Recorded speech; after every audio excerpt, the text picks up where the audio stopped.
पत्रकार वार्ता में हमारे साथ बहुत ही जुझारू साथी विधायक पंडित नीरज शर्मा जी, हमारे पूर्व विधायक चौधरी रघुवीर तेवतिया जी, हमारे भाई लखन सिंगला जी, भाई विजय प्रताप जी, श्री गिरीश भारद्वाज जी, अभिलेख नागर जी, नीरज गुप्ता जी, मेरे सभी कांग्रेस के साथी और यूथ कांग्रेस और सभी साथी, पत्रकार और छायाकार बंधुओं, आज ये विशेष पत्रकार वार्ता जो है हमारे हरियाणा प्रदेश कांग्रेस कमेटी के द्वारा सभी जिला मुख्यालयों में आज ये आयोजित की जा रही है। और इसका आयोजन का एक महत्व यही है कि किस तरीके से सत्ता पक्ष लोकतंत्र और प्रजातंत्र की हत्या कर रही है, गला घोट रही है, और उसके विरोध में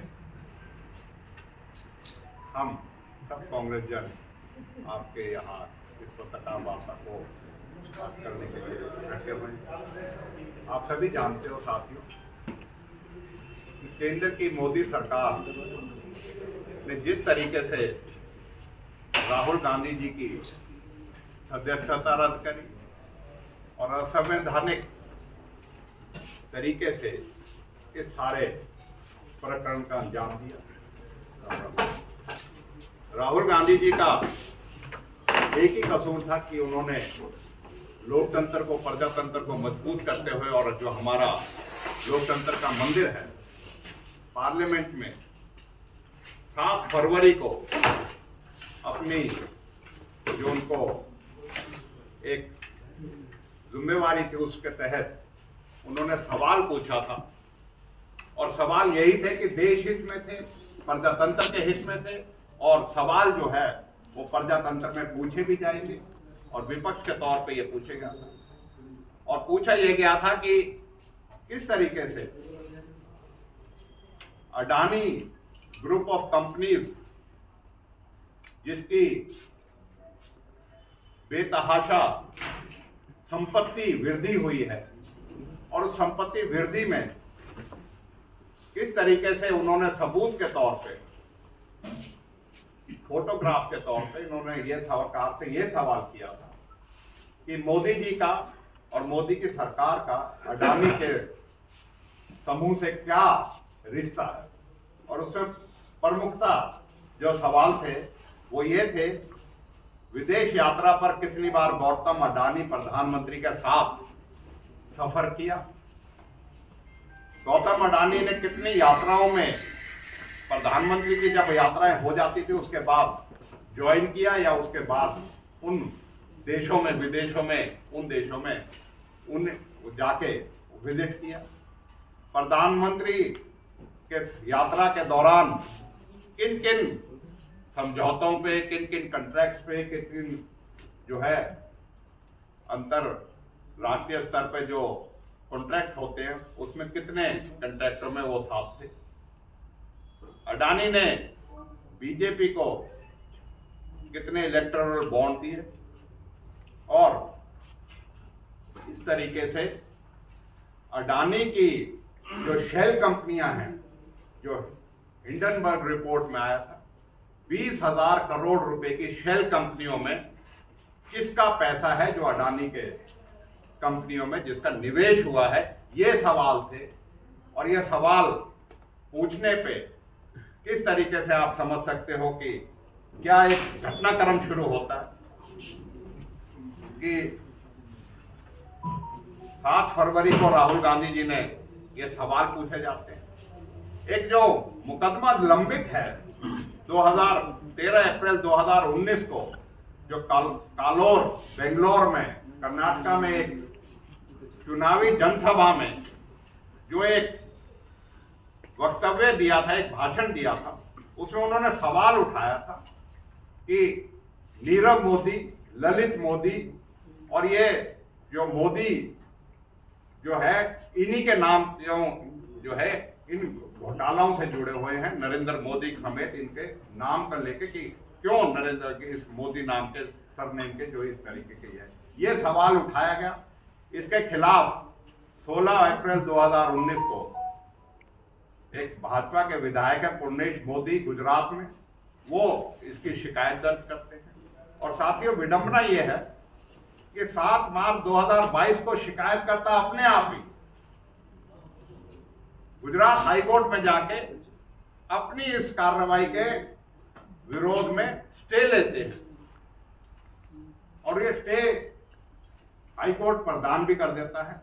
लेकिन जैसे ही 7 फरवरी को राहुल जी ने ये लोकसभा में ये मुद्दा उठाया, 16 फरवरी को गुजरात हाईकोर्ट से ये स्टे को विकेट कराया जाता है। एक दरखास्त दी जाती है कंप्लेनेंट के तरफ कि मैं इस स्टे को विकेट किया जाए, और 27 फरवरी 2023 को ट्रायल कोर्ट में सूरत में इसकी सुनवाई शुरू होती है। और सिर्फ 23 मार्च 2023 को ट्रायल कोर्ट राहुल गांधी जी को सजा देता है, और सजा भी जो इस कानून में सबसे ज्यादा अधिकतम सजा है 2 साल की, वो दी जाती है। और साथियों, तकरीबन 150 साल से ये जो डिफेमेशन का जो केस है ये वजूद में आया हुआ है। अभी तक इतिहास में सिर्फ 2 ऐसे प्रमाण है कि अधिकतम सजा 2 साल की किसी को दी गई है, और 24 मार्च को राहुल जी की सदस्यता समाप्त कर दी जाती है। आप समझ सकते हो कि किस तरीके से घटनाक्रम चलता है। और अगर राहुल जी ने ये सवाल पूछे थे तो उनका जवाब देने के लिए उनको मौका नहीं दिया गया। बहुत से बीजेपी के जो केंद्रीय मंत्री थे, उन्होंने लोकसभा में भी राज्यसभा में भी बहुत सारे बयान दिए थे, बहुत सारे उसके विरोध में बयान दिए। राहुल गांधी जी ने 3 बार माननीय स्पीकर महोदय से समय मांगा था, लिखित और मौखिक, लेकिन उन्हें बोलने का समय ना तो दिया गया ना कुछ। और इस तरीके का लोकतंत्र में अगर विश्व में अगर किसी तरीके का प्रमाण है कि सत्ता पक्ष ने स्वयं लोकसभा की कार्रवाई को रोकने का काम किया, बहाना लगा के कि राहुल गांधी जी माफी मांगे, उसका बहाना लेके कि लंदन के एक वक्तव्य के ऊपर, और सत्ता पक्ष ने पहली बार उसमें अपनी लोकसभा की कार्रवाई जो है उसको बाधा करने का काम किया। जिनकी जिम्मेवारी है लोकसभा चलाने की, उस पक्ष ने, सत्ता पक्ष ने उसका वो किया। और साथियों, राहुल गांधी जी ने जो ये सवाल किए थे ये देश हित में किए थे और लोकतंत्र में उनका अधिकार था। लेकिन आप देख सकते हो किस तरीके से लोकतांत्रिक संस्थाओं को और संवैधानिक संस्थाओं को आज किस तरीके से उनका बेजाया इस्तेमाल करके, और सिर्फ विपक्ष के जो नेता हैं उन्हीं को टारगेट किया जाता है। मना रहे हैं 75वां, उसमें भारतीय राष्ट्रीय कांग्रेस का एक अहम योगदान रहा है।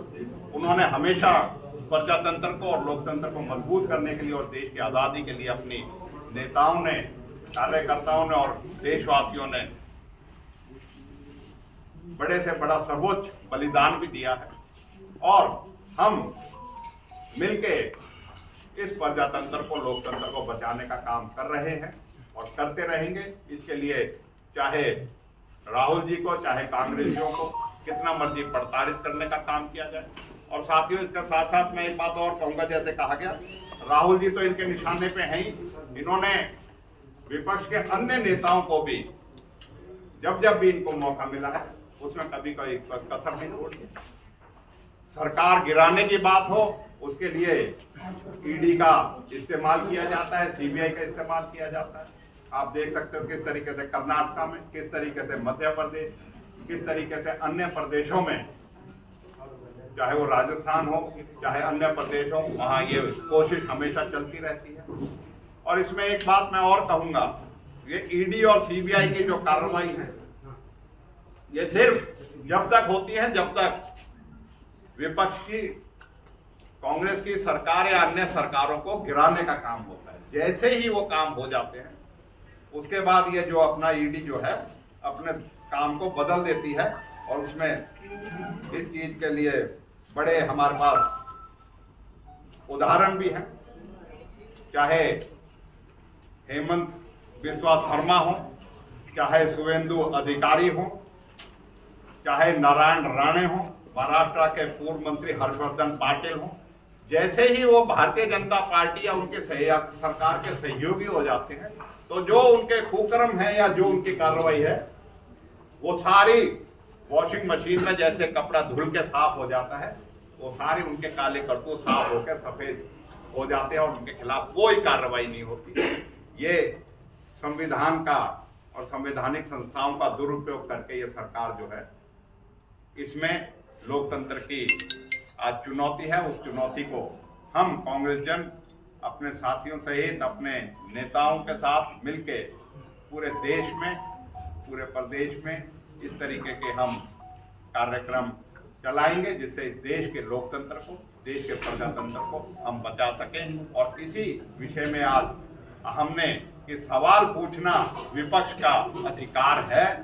सांसद सदस्य तक होने के लिए उन्होंने सवाल उठाए थे और उस सांसद सदस्य को रद्द करने के लिए सारा षड्यंत्र करके उनकी सदस्यता रद्द करी गई। और इसी विषय में आज की ये आपके सामने हम जनता के बीच इन्हीं सवालों को लेके अपने जाएंगे। और हम आपसे भी यही कहते हैं कि हमारी जो चिंताएं हैं जो प्रजातंत्र को लेके उनको जनता तक पहुंचाने तक के लिए उसमें हमारा सहयोग करें। इसी बात के लिए आज की ये पत्रकार वार्ता आपके बीच में हमने करने का किया था। इसमें आपके कोई सवाल हो तो उस सवालों का। मेरा सवाल ये है कि आपने जो लिस्ट पढ़ी, आपने कहा कि ये लोग अब से जुड़ गए हैं, क्या उनमें एक नाम और भी है हरियाणा? नहीं, मेरे पास तो यही है। तो वो दूसरे हम जुड़े ऐसा है, के छापे लगे थे पहले और उसके बाद इस तरीके के छापे तो मैं आपको बताऊंगा। अगर याद हो तो वीरभद्र सिंह जी की बेटी की शादी थी, शादी के दिन सीबीआई ने उनके घर पे छापा। कमलनाथ जी मुख्यमंत्री थे, उनके दफ्तर में छापा मारा गया। हमारे रायपुर में कांग्रेस पार्टी का अधिवेशन होना था, उससे 3 दिन पहले हमारे नेताओं के यहाँ और मुख्यमंत्री के यहाँ छापे डाले गए। तो इस तरह की कार्रवाई तो बहुत है जो करेंगे। मैंने तो वो कहा है जो सरकार में जाके शामिल हो गए और जो हो गए और आज कोई मुख्यमंत्री है, कोई केंद्रीय मंत्री है। अभी तो इसकी वो किसी सदस्य 10 वर्ष का अपना हरियाणा में संगठन नहीं है आपके पार्टी का, ऐसे मतलब तो ये विषय मेरा तो है नहीं, लेकिन मैं एक कर सकता हूँ, बहुत जल्दी ही संगठन का वजूद भी आएगा। हमारा रायपुर अधिवेशन के बाद उसके बाद कार्रवाई चल रही है और बहुत जल्दी उसमें संगठन में हम किस तरीके से जनता की चुनौतियां है कि बार-बार लिस्ट आला कमान के पास जाती है। मैंने कहा मैडम ये अध्यक्ष जी का और हमारे शीर्ष नेताओं का है, लेकिन मेरे को हमें ये है कि बहुत जल्दी इस संगठन की खान साहब जनता के बीच में किस तरह से जाएंगे आप? किस तरह से जाएंगे जनता के बीच में? क्या प्रोग्राम है आगे का? पूरा जो है एक कार्यक्रम बनाया है और नहीं ऐसे ही 5 स्टार होटल में प्रेस कॉन्फ्रेंस करेंगे कि गलियों में, चौराहों पे और कहीं जाएंगे? आपकी सुविधा के लिए ये प्रेस कॉन्फ्रेंस इस तरह की जगह करी है। हम तो वहाँ भी जाते हैं जहाँ पानी भर रहता है, आप जाते हैं तो वहाँ भी जाते हैं। आप जाए तो अभी सरकारी मतलब बता रहा हूँ एक ही चल रहा है। 5 स्टार तो हमारे हमारा 5 स्टार ऑफिस है। 26 तारीख को सभी कांग्रेस जनों ने महात्मा गांधी जी की प्रतिमा या उनके वहाँ सबने एक दिन का पूरा सत्याग्रह किया था। और आगे चल के भी जय भारत सत्याग्रह के नाम से पूरे देश में, प्रदेश में कांग्रेस के नेता, कार्यकर्ता और पदाधिकारी जो है इस लोकतंत्र को बचाने के लिए अपनी मुहिम को हम जन जन तक इस बात को पहुंचाने के लिए उसके लिए पूरा कार्यक्रम चलाएंगे और पार्टी उसके लिए पूरी करेंगे। हम साहब ये भाजपा कह रही है आप लोगों ने ओबीसी का अपमान किया है, क्या है जो है? क्या अब हाई कोर्ट में आप अपील कर रहे हैं या फिर देखो, लोगों की सहानुभूति के लिए राहुल गांधी अब सदस्यता छोड़ ये देंगे? बहुत पहले हमारी पार्टी ने कह दिया था। इसके 2 पहलू हैं, एक कानूनी पहलू है जिसके लिए हम कानून की जो भी हमें वो हमारे को अपॉर्चुनिटीज हैं हम उन्हें पूरा करेंगे, और एक है राजनीतिक पहलू जिसको हम पूरा करेंगे। कानून की जो भी प्रक्रिया होगी उसमें हमारी कानून की जो लीगल टीम है वो अपना कार्य करेगी। खान साहब, भाजपा कह रही है आप लोगों ने या राहुल गांधी ने 60 करोड़ ओबीसी का अपमान किया है, क्या है ये? देखो साथियों, किसी एक व्यक्ति का कोई पूरी जाति से ना तो संबंध होता है ना किसी चीज का। और जो नाम मैंने लिए नीरव मोदी, ललित मोदी, ये क्या ओबीसी हैं जिनके लिए कह रही है?